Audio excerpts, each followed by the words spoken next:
In the distance, the lights of Los Angeles twinkled, an endless sea of brilliance like the life that Dwayne Johnson had surrounding him in the realms of fame and fortune. He stood at 6 feet 5 inches with a giant body and an unstoppable smile. Known to millions as The Rock, Dwayne was living a life most could only dream of.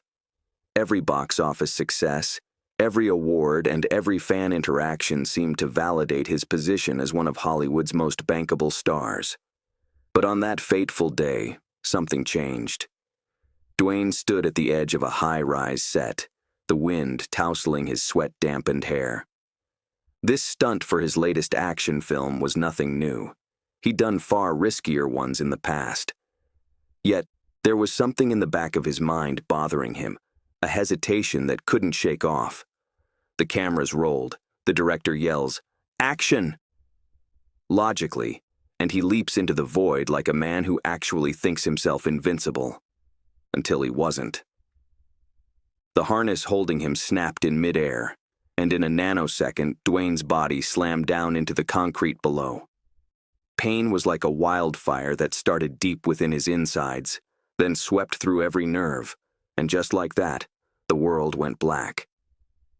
When Dwayne opened his eyes, harsh fluorescence lit up the hospital room. The faces of his wife, Lauren, and his daughters hovered nearby, their worried expressions etched deeply. "You're awake," Lauren said, her voice trembling with relief.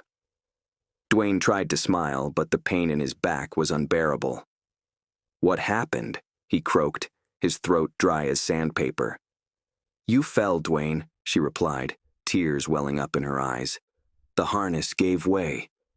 A shadow fell over the bed as the orthopedic specialist, Dr. Hayes, entered the room. "Mr. Johnson," he started with a somber tone, "you've experienced a significant spinal injury. We've managed to stabilize you, but there is no easy way to say this. You might never walk again." The words hit Dwayne harder than any blow he'd taken in the wrestling ring. Not walk again? The idea seemed inconceivable. He was The Rock. He'd overcome every obstacle life had thrown at him: poverty, rejection, and countless injuries. But this felt insurmountable. The days that followed were a blur of medical tests, physical therapy consultations, and restless nights. Dwayne's once unshakable confidence was eroding. He couldn't bear to see himself confined to a wheelchair, unable to run, jump, or even stand tall. One night, as he stared at the ceiling, memories from his past began to flood his mind. He remembered his early days, how his family had struggled to make ends meet, how his dreams of playing professional football were crushed after he was cut from the Canadian Football League, and how he had rebuilt himself as a wrestler. "You've been here before," a small voice inside him whispered. But this time was different. It was not a mere career blow. He was fighting for his identity. A week into his accident, Dwayne received a visitor who did not expect to visit. It was his high school coach, Coach Thomas, a man who had once believed in him when no one else did. "Dwayne," Coach began, pulling up a chair next to the hospital bed. "I heard what happened. I'm not here to tell you it's going to be easy because it won't be, but I will remind you of one thing. You've always been a fighter." Dwayne glanced away, fighting against his tears. "Coach, this is different. I don't know if I can fight this time." Coach leaned forward, his voice firm but compassionate. "Son, you've been knocked down before. Remember when you thought football was your only shot? When you thought wrestling wasn't good enough? And look at what you built from that pain. Resilience isn't about never falling. It's about how you rise after the fall." Those words sowed a seed in Dwayne's mind. Perhaps, just perhaps, he could find a way to rise again. Months went by, but time seemed to be standing still in Dwayne Johnson's life. The once unbeatable Rock is now confined to a wheelchair, being a prisoner in his own body. After several hours of tough physical therapy sessions, the movement was so painfully slow. He woke up each morning hoping that there would be a little strength flowing back into his legs, only to face the same brutal reality. The world outside went about its business.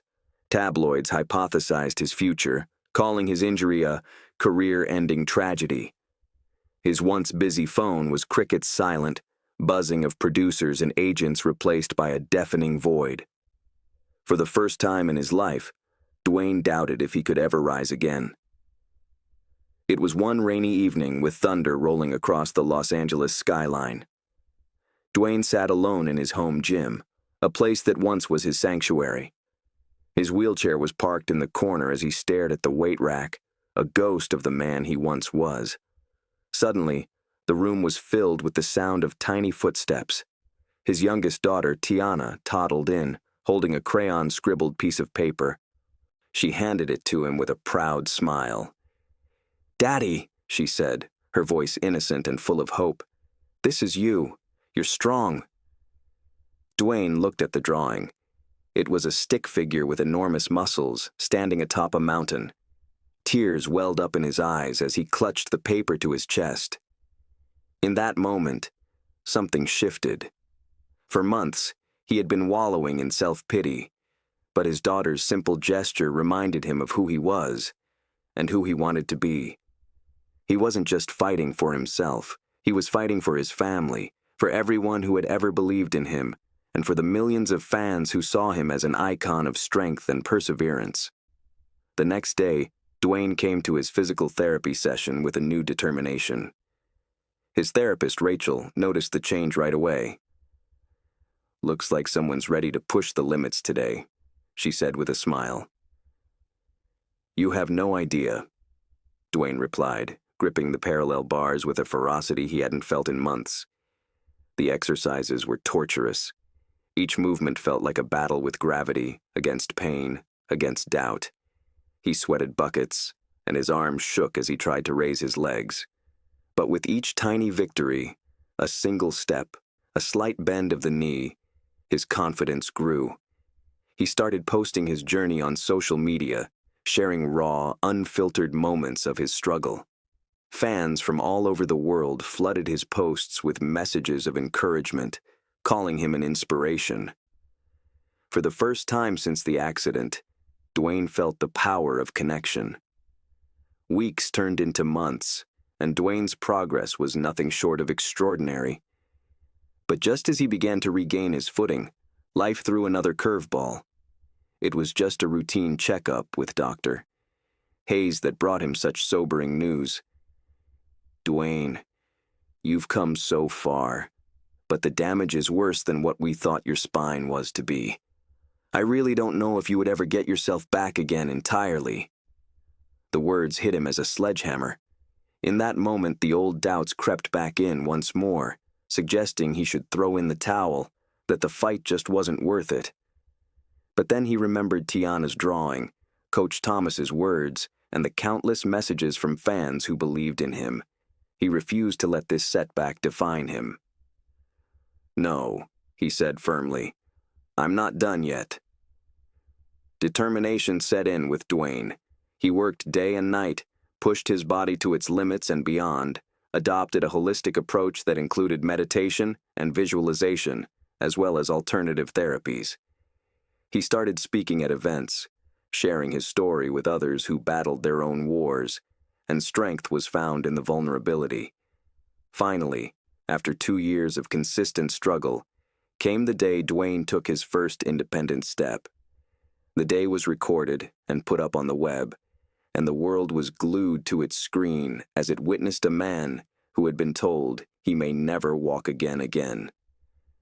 But Dwayne wasn't satisfied with just walking. He wanted to run, to jump, to reclaim every part of his life. He started training for a new film, not an action blockbuster, but a deeply personal story about resilience and triumph. The film, The Climb, became a global phenomenon. It was not just a movie, it was a testament to the human spirit. Audiences wept, cheered, and left theaters feeling inspired to face their own challenges.